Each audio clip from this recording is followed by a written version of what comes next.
Hello everyone, स्वागत है आप सभी का हमारे यूट्यूब चैनल लॉजिक ब्रेन पर। मैं संदीप कुमार। आज की इस वीडियो में हम आपको बताने वाले हैं शुक्राणु की संरचना यानी स्पर्म स्ट्रक्चर कि स्पर्म स्ट्रक्चर किस प्रकार से होता है, शुक्राणु का आकार कैसा होता है, क्या कार्य होता है, सारी चीज़ें फुल डिटेल में पढ़ेंगे। तो प्यारे बच्चों, आप वीडियो को थोड़ा भी मिस ना कीजिए, स्किप ना करिए, क्योंकि ये आपके लिए बहुत ही इम्पोर्टेंट है।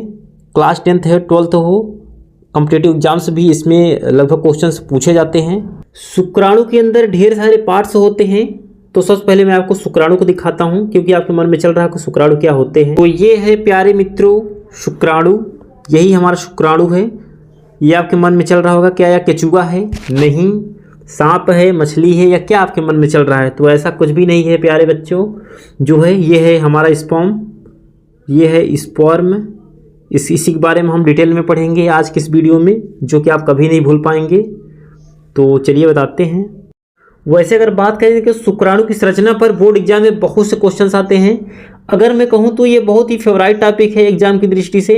आज का जो हमारा वीडियो है 10 से 12 मिनट का होने वाला है। तो बिना स्किप किए आपसे रिक्वेस्ट है कि बहुत ही मज़ा आने वाला है। बिना स्किप किए आप वीडियो को पूरा देखिए। पहली बात तो अगर मैं बात करूँ शुक्राणु की, तो आपके मन में क्या आएगा?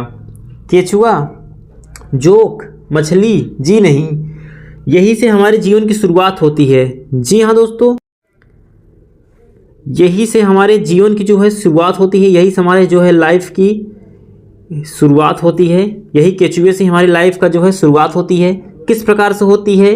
यही हमारी ताकत है। वीर यही एक इंसान की ताकत होता है। किस प्रकार से, ये वीडियो के लास्ट तक पता चलेगा। जी हाँ, वीडियो के लास्ट में आपको पूरी सारी चीज़ें पता चल जाएगी। तो आप वीडियो को बिल्कुल भी स्किप ना करें, वीडियो को आप बिल्कुल भी स्किप ना करें, बहुत ही इंटरेस्टिंग होने वाला है।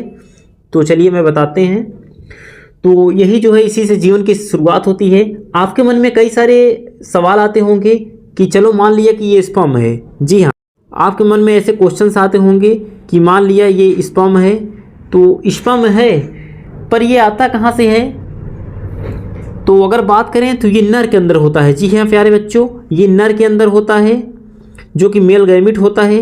ये नर के अंदर होता है, यानी एक मेल के अंदर जो है स्पर्म होता है। ये होता कहाँ है? तो ये नर के अंदर होता है, वृषण में। वो भी एक नहीं, मिलियंस में होते हैं। एक बार जब इजैकुलेशन होता है, यानी मेल अपना वीर्य स्खलन करता है, तो कई ढेर सारे स्पर्म जो है प्रोड्यूस होता है। प्यारे मित्रों, तो शुक्राणु की संरचना पढ़ना बहुत ही इंपॉर्टेंट है। तो चलिए इसके बारे में हम डिटेल में पढ़ते हैं।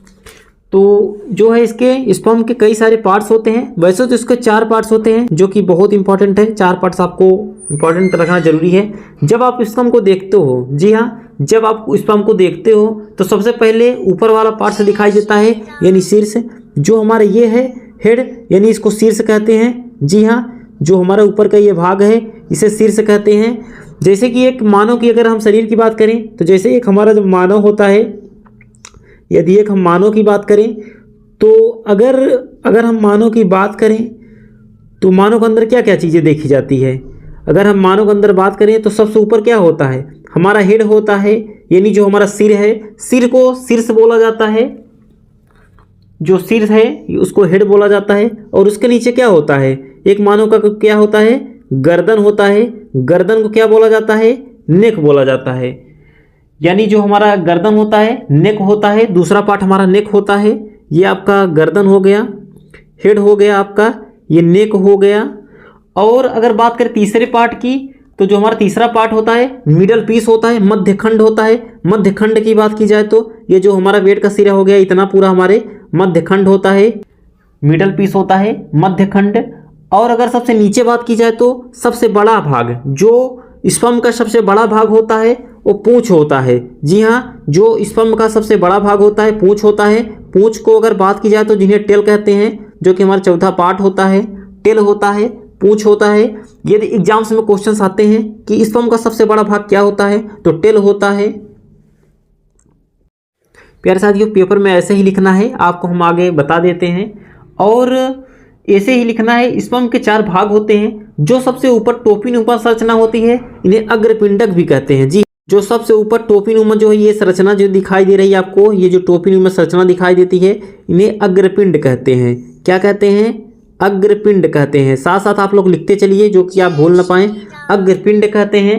अग्रपिंड को अगर बात की जाए तो इसको इंग्लिश में एक्रोसोम कहा जाता है। जी हाँ, इन्हें इंग्लिश में एक्रोसोम कहा जाता है।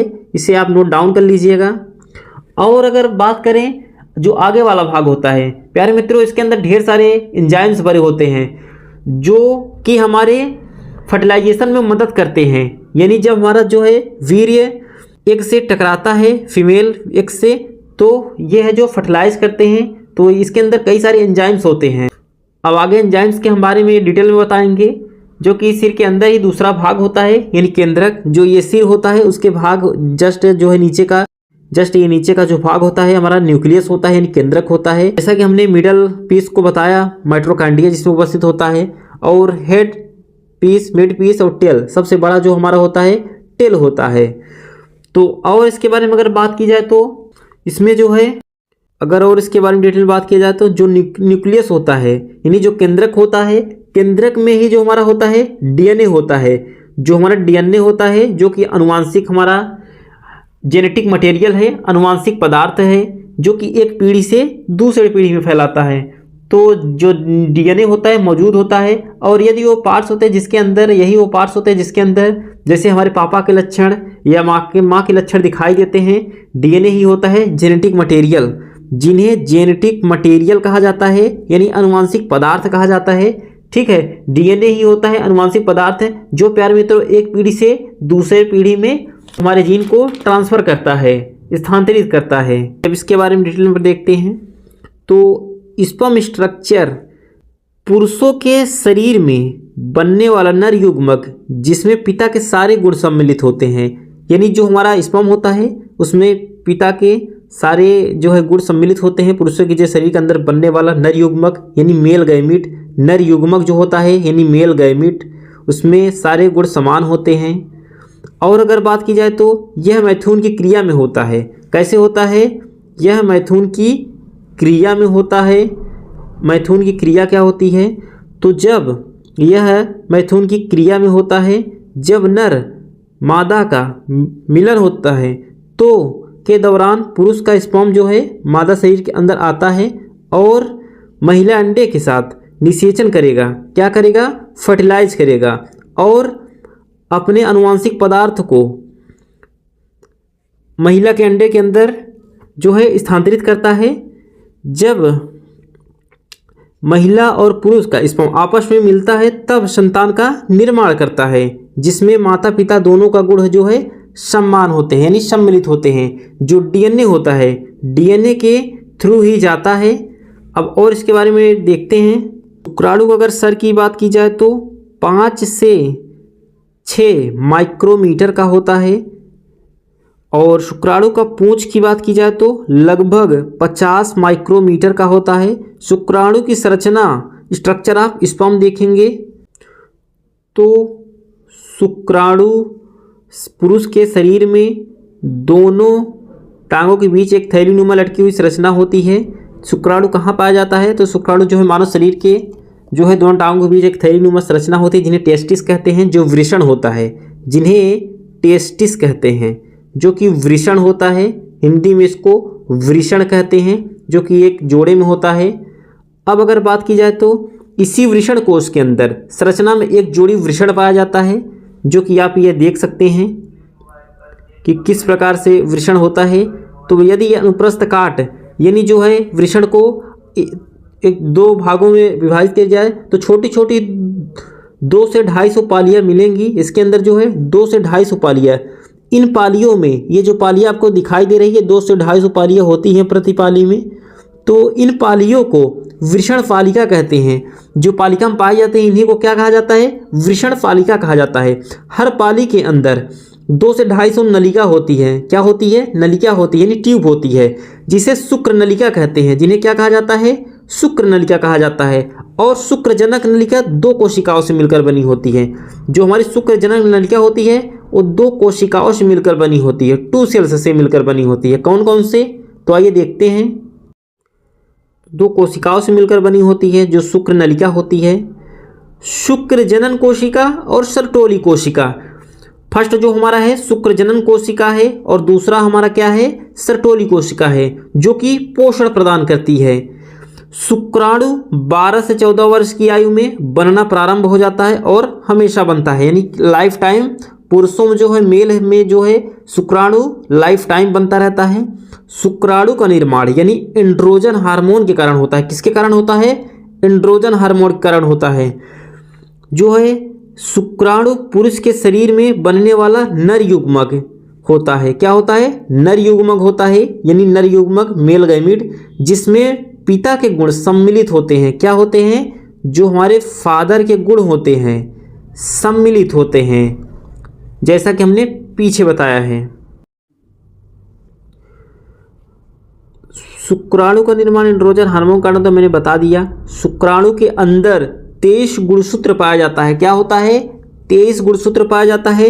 एक मेल आदमी रस स्खलन करता है, लगभग 1.5 ml वीर्य बाहर निकलता है, जिसमें 30 से 40 करोड़ शुक्राणु पाए जाते हैं। यही शुक्राणु